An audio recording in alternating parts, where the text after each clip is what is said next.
آپ شہادت دیں جب کہ آپ اس کلمہ کا معنی و مفہوم جانتے ہوں، تو اس کلمے کا معنی و مفہوم معلوم ہوگا تو فائدہ ہوگا۔ معبود کسے کہتے ہیں؟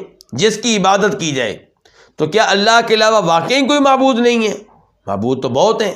سکھوں کا اپنا معبود، ہندوؤں کے اپنے کئی ایک معبود، اور عیسائیوں نے عیسیٰ علیہ السلام کو معبود بنا رکھا ہے، اور دیگر کئی اقوام نے طرح طرح کے معبود مقرر کر رکھے ہیں، کیونکہ معبود وہ ہے جس کی عبادت کی جائے۔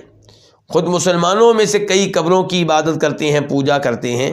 تو پھر ہم کیسے کہتے ہیں لا الہ الا اللہ کے علاوہ کوئی معبود نہیں ہے؟ جو لوگ عربی زبان کے قواعد کو جانتے ہیں انہیں پتہ ہے کہ یہاں پہ ایک لفظ اور ہے جو پوشیدہ ہے، مقدر ہے، کہ لا الہ حق الا اللہ، لا الہ بحق الا اللہ، کہ اللہ کے علاوہ کوئی معبود برحق نہیں۔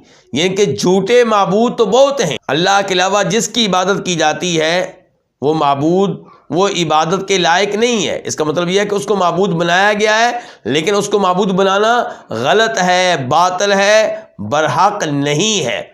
تو جو معبود برحق ہے وہ ایک ہے، وہ اللہ تعالیٰ ہے۔